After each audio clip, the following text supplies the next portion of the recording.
So it's a commitment in the sense that, okay, trading is a business. Every single day I'll open up for business. And the time you open up for business, you set yourself.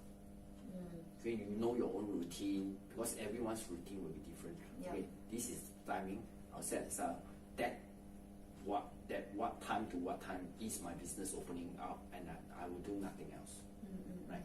So of course, for full-time career people, the time is shorter. Okay, but you've got to commit yourself Monday to Friday. It has to open for business. I see. That's good. Thomas also brought out another very important key point. It's like whether trading. I think that is why I think majority of guys out there do not treat it as like a business. Yeah, I would think so. Not so much of a business. And so with that, I think that should be a goal. That's why we're interviewing entrepreneurs to see that how trading can become a business and why trading have to be treated more like a business, so that your mindset and perspective is different. But it's also that when you have that business mindset, then we'll have to manage, around it, like the market, the demand, supply, the profit and loss. We're going to look into it, and then with that, we also want our lifestyle to be not affected because of the business, but yet the business is able to support our lifestyle. So this balancing act, I think this is really like eventually we have to propel and move on towards that. Then it can be really Yes. enjoying. I just want to add is that if trading and investing is taking too much of your time, I think you're doing it wrong. I see. Okay. My own perspective. Okay. My own perspective. Yeah. If it's taking too much of your time, I think you're doing it wrong. Because I've seen good traders and profitable traders. Trading actually take just a little bit of their time. They don't take like a full-time career kind of time out of their timing, right? So Okay. if it's taking a lot of time, my suspicion is I've been through that before, and that's why this thing. So it could be the way you analyze. You're focusing on too much. Too much.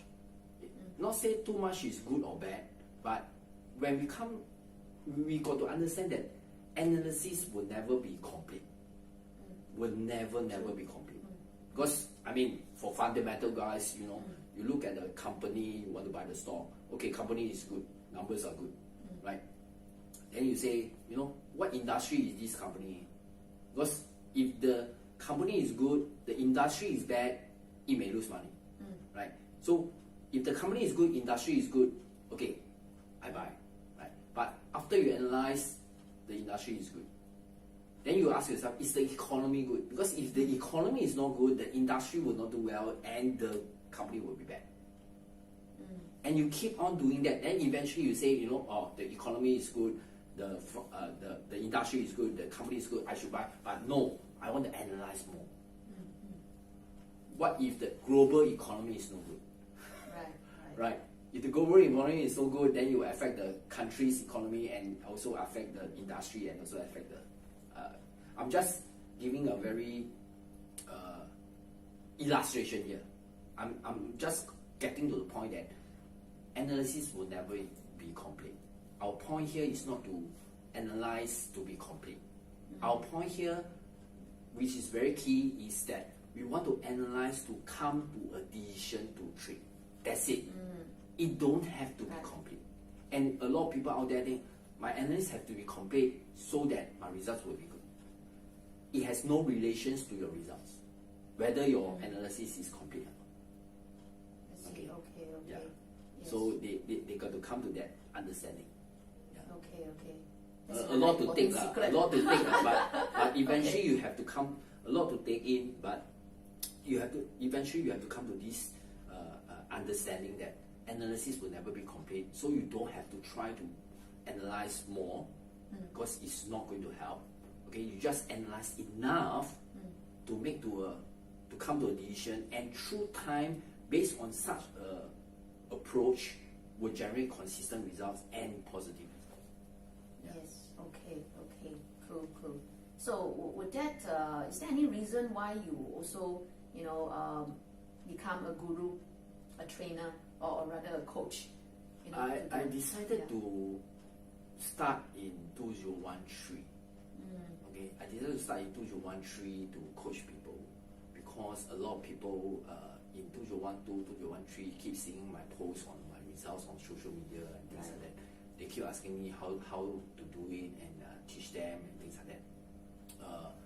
So eventually, after sharing with some of them, mostly my friends and some public, which I don't know through Facebook and things like that, they're asking how can you teach how to do it, and eventually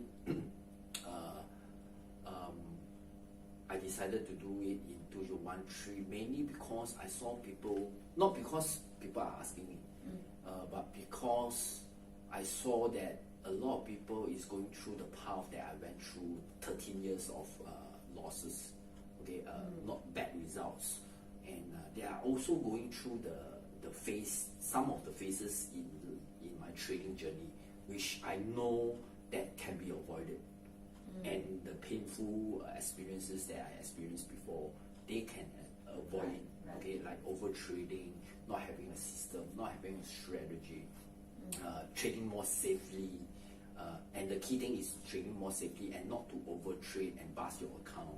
Because the number one, before I go into this, the number one, I want you guys to know that the number one killer for traders is over trading, over risking, okay, in one trade. Okay, so how did I started is in 2013, and I saw a lot of people going through the phase that I went through, and I told myself, can I contribute in the sense that I can help these people to avoid some of the painful experiences, but yet still get the experiences, but not the money losing part. Okay. Right. So and that's why I started in 2013 to coach my very first batch of people, and since then I have traveled to Vietnam, Indonesia, Thailand, Malaysia to coach aspiring traders there, right? And it has been really rewarding for that experience as well, because I get to see a lot of different types of traders, a lot of different traders of experience level, some people more experienced than me, people like financial analysis, or even fund managers come to learn from me, and talking to them, it really inspired me to do more, in the sense that they can tell me that what they learn actually helped them to bring their trading to a whole new level. So it makes me feel good, to be frank. So and that's why I keep on doing, and I'm still doing it now. So that's why. Okay. I think because of your appreciative nature as well, right? So when you actually deliver and share, it has also propelled you to a different capacity of like giving, right? Yes, you also fear. You fear, but don't lose too much. But along the way, you can guide them and coach them, or like give them a helping hand to lift them up, so that they can move on, shorten their learning curve and shorten their losing period. Period. Yes. Journey. I see. Yes. And then when you receive that kind of appreciative gesture from your students, I think that propels you to even move on. Do more and bless more students to cut short their learning curve, and really, as like a role model of why you can actually, blend in so-called the passion for trading, and then in managing it and blending into the family, to the lifestyle, and even able to impart some of these knowledge skills, and in fact, not just the knowledge skill, but the perspective, the attitude, or the so-called the vision to how they should look at trading and move on. And I thought that's very nice. This is very noble for for a different lead of. But one thing to say as a trainer, I didn't know this when I started. to be frank, when I started training coaching people, I didn't know this. So that, but now that I know the so-called selfish purpose, okay, so-called selfish purpose is that. But also after I started coaching, that I know this is that after starting to coach on trading, my trading actually brought my trading to a whole new level. So. Yeah. Okay. Yeah. And I only know this after I started coaching, and that's why I'm so passionate. Even though my first passion is trading, my second passion is still coaching. Why? Because so-called the selfish purpose is to keep my trading to a very good level, okay, when I coach, right? So it has a lot of benefits for me, personally, and at the same time, when you see that what you share is being implemented and you can see your students improve in their trading, it really it's not money can buy.